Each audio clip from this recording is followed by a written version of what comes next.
Vanakkam, hello. So welcome to Heritage of Tamil, Tamilar Marabu. In Unit 1, we will discuss Tamil as a classical language. Previous video, we talked about languages, language families of the world, language families of India, and the Dravidian language family in detail.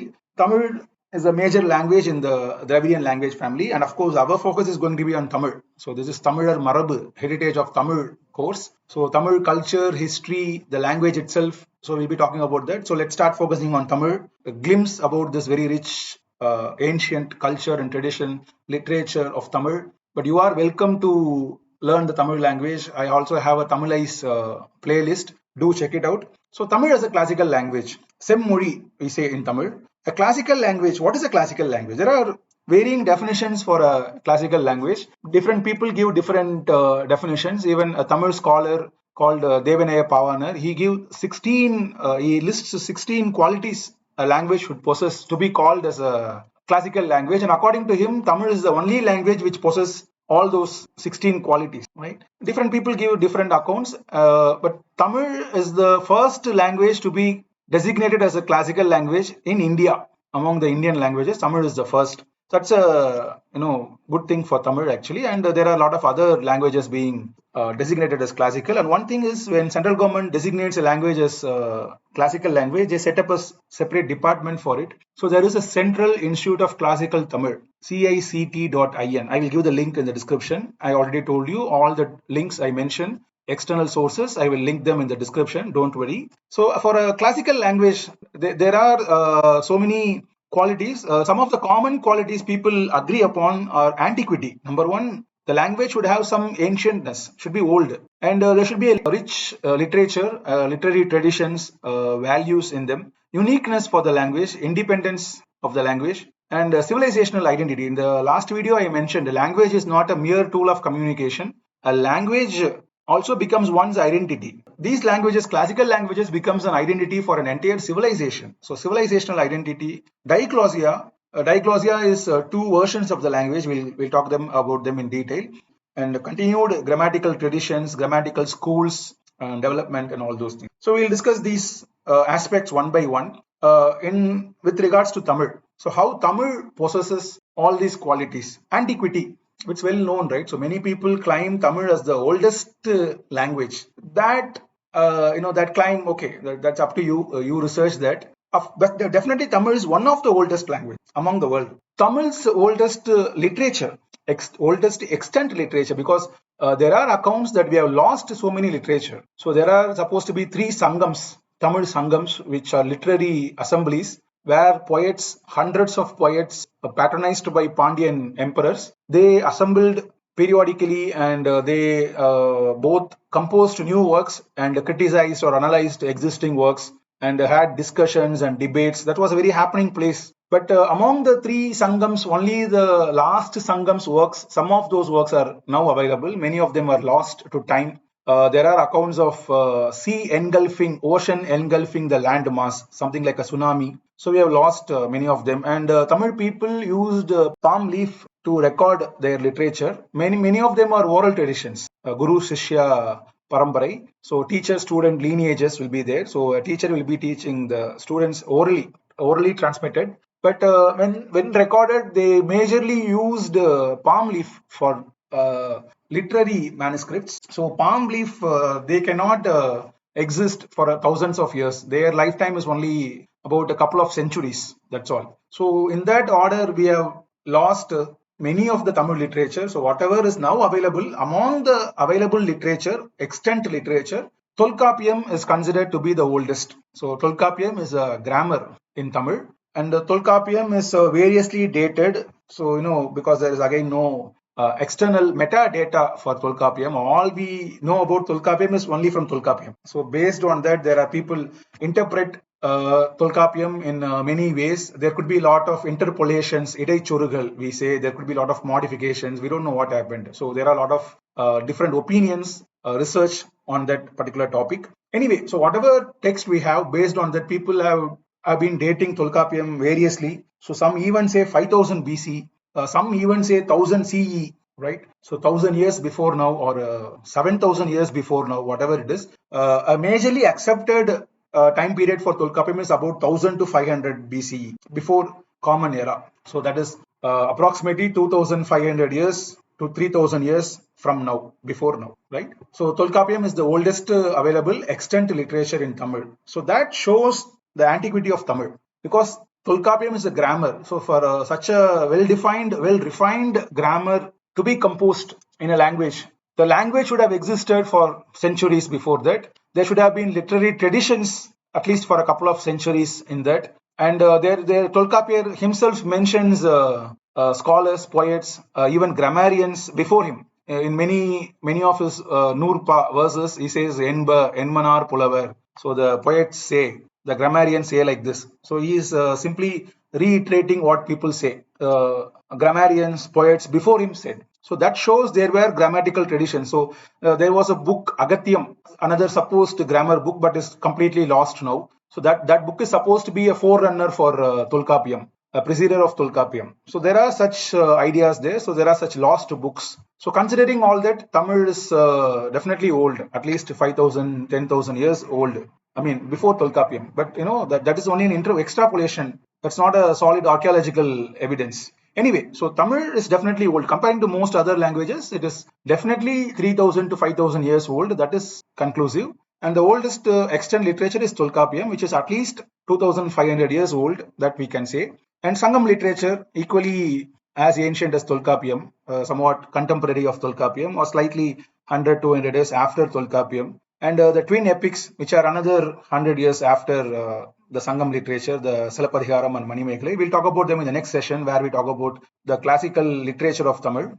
So Tamil is old, and we have such evidence for the antiquity of Tamil. And literature, of course, Tamil has a rich corpus of literature. So when you say Tamil, people immediately think of the rich literature in Tamil. So Tolkappiyam, Sangam literature, every period. So for the past 2,500 years, we have continuous literary traditions, and it has shown a lot of developments, changes, modifications, incorporations, and many beautiful works have been created in Tamil. And it also has a lot of grammatical traditions. So Tolkappiyam is not the only grammar. There are other grammar texts which have developed, which have shown development in the usage of language, in the literary use of the language, and all those things. So grammatical traditions are there, epics are there. Many epics are considered as major literature, right? Per because they are a big text. They encompass almost every aspect of a person's life, whoever is the protagonist of an epic. That is the definition for an epic. So you say per ilakyam or major literature, that should cover the entire life of a person. So the hero, the protagonist of the epic, from birth to death or liberation, salvation, they are described. So their life is described. So that describes everything. There are rules, grammatical rules, which tells you how to compose an epic. What are all the elements that should be there in the epic? So there are a lot of such epics available in Tamil. Many epics unique to Tamil land itself, and many epics influenced by Sanskrit works. Give and take happens. And there are a lot of minor literature. Minor literatures are, when you say minor, we mean they focus on one segment, one part of the life of the protagonist. So they are minor in that sense. That doesn't mean they are of less quality. No, minor means they are focusing on one aspect of the protagonist. Or we say the values, what are the uses, what are the benefits one attains by reading this literature. So we say there are 4 uses. In Sanskrit, they say Purushartham, Payan, Nar Payan, Dharmam, Artham, Kamam, Moksham, Aram, Porul, Inbam, Veedu, we say in Tamil. So we should have virtues, we should develop virtues by reading the books. We should know how to live in a society, earn wealth, and how to properly utilize the wealth. That is Porul. Inbam, getting joy in the right way, in the right path, virtuously. That is Inbam. Kamam, enjoying life. So you should be virtuous, we should earn, we should be enjoying life. And if you do that all to satisfaction, fulfill all these duties,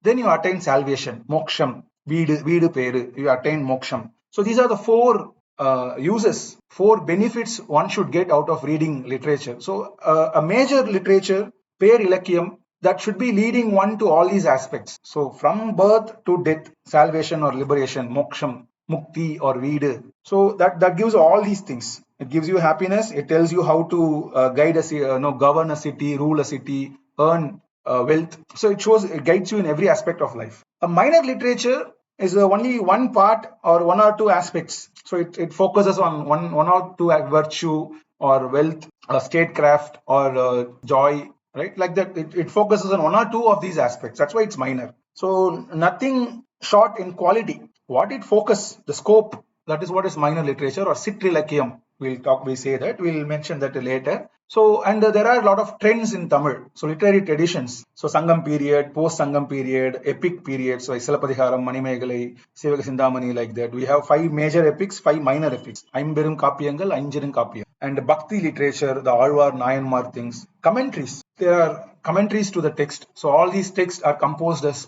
poems, verses. So, there are prose explanations for them called commentaries or urai in Tamil. And then minor literature and modern contemporary literature influenced by the Western countries. So now we are writing a lot in prose, short stories, novels like that, essays like that. So postmodern and other such aspects. So these are all shown. So a lot of literary traditions are there, and many of these, all of these emphasize on values, epics, ethics, all those things are discussed. Philosophy is discussed. So that literary traditions are there in Tamil. Uniqueness. Tamil has its unique trends. So a classical language should have its unique trends, because the classical language is supposedly old. So it stems on its own. So it should show some uniqueness, not influenced by other languages. So such uniqueness are found in Tamil also. For example, the Porul Ilakkanam of Tamil. So the Ilakkanam of Tamil, there is Eluthu Ilakkanam, phonology, there is morphology. So other things are there, but also there is context grammar, which is very unique to Tamil.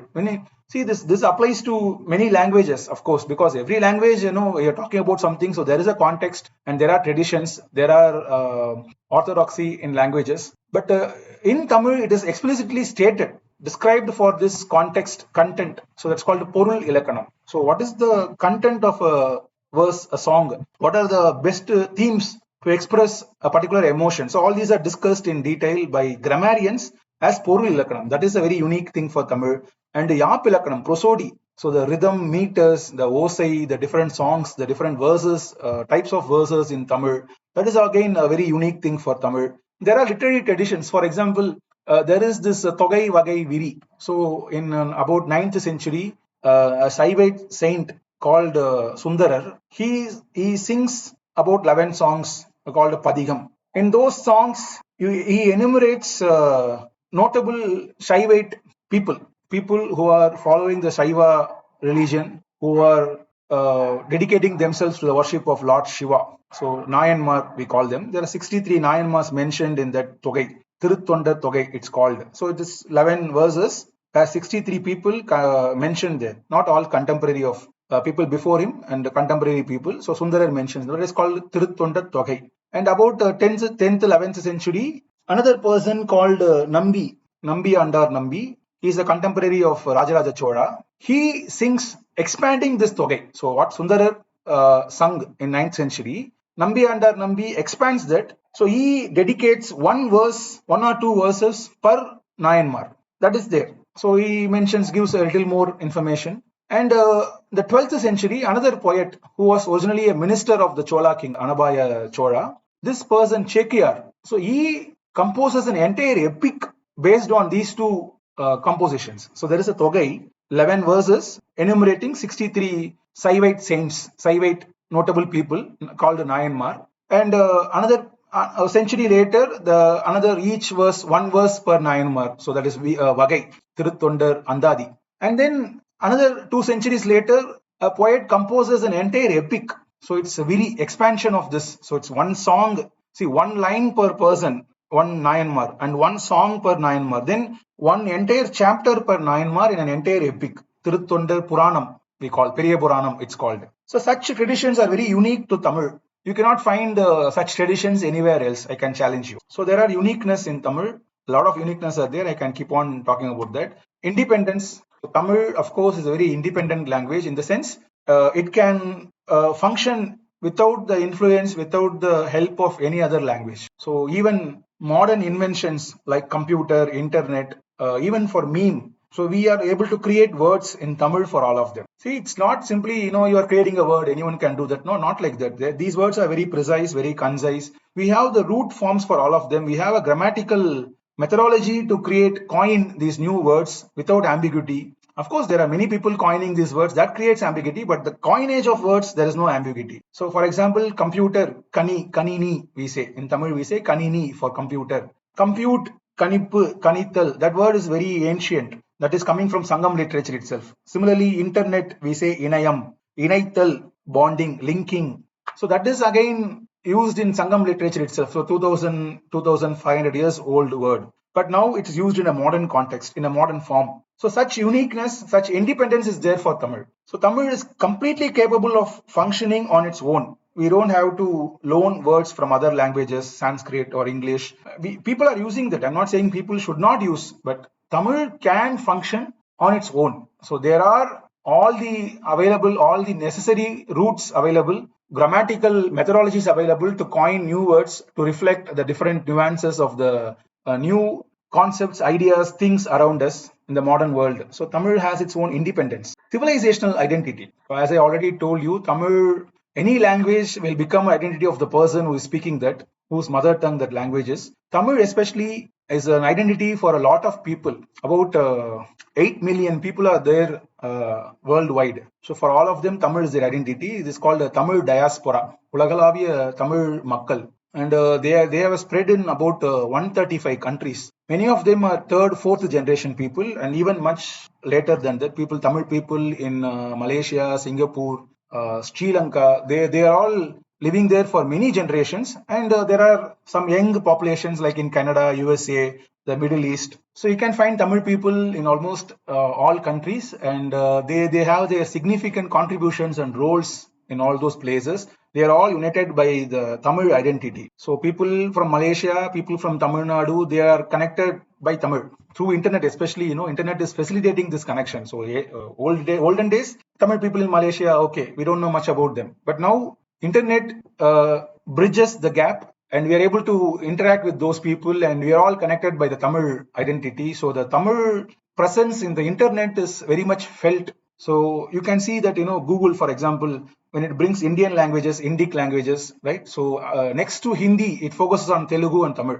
So that you can say. And there are cultures, traditions like Pongal, celebration of Pongal. Of course, Pongal is celebrated across India, right? It's a harvest festival. So Magar Shankranti and all is there. But Pongal, the way we celebrate it is very unique for the Tamil region. And that is done across the Tamil diaspora. Thai Poosam, for example, another function, festival dedicated to Lord Murugan, which is very famous in Malaysia. So in India also, in Tamil Nadu also, we are doing that, but it's very famous in Malaysia. Malaysian Tamils are more into this. Even Chinese people join them in celebrating Thai Poosam with more enthusiasm because of the influence of these people. Adi Perukku, see, we worship river Kaveri in the month of Adi, the 18th day of the month of Adi. That is when the new floods come in. So the rainy season starts and the new floods from Kaveri comes in. So people welcome Kaveri to their homes. There are all this Kaveri bed. So people welcome, that is called Adi Perukku. That's a celebration in Tamil. That's an old celebration actually. Kartigai Deepam, much like Diwali, but a very unique Tamil tradition.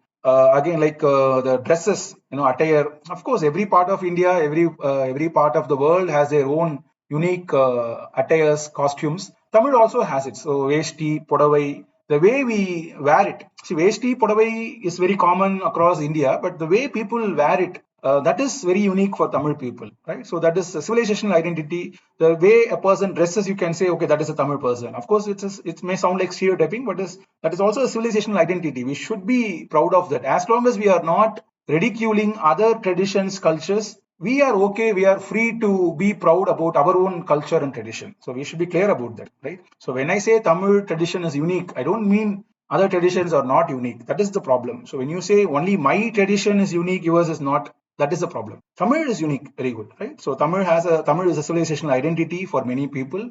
Diglossia.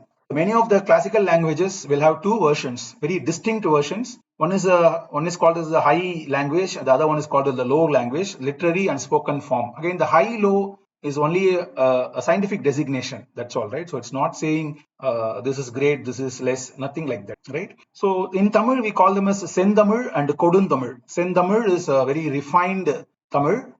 Based on all the grammars, right? And the Koduntamil is what we speak naturally. It's a natural spoken form, not a lot of deviations from the grammar. So people who are learning Tamil may be finding this a lot difficult to grasp, because we are writing and all our formal languages are in one way. So if you look at a news channel, the way they speak, if you look at a politician, the way they address a gathering, that will be different. The style of the language, the words they use will be different. Whereas in normal day-to-day conversations, that will be different. So that is what we call diglossia. So two different set of vocabularies, style, syntax, everything, even pronunciation. So how we pronounce words, how the endings, all those things will change. So Kodukkiran, I'll say Kodukran in spoken form. So the Sendamil is very refined, pronounced well. The spoken form is on the go. So that is there. Diglossia is there, very distinct. The diglossia are very distinct for classical languages, and as a classical language, we can see that aspect in Tamil also.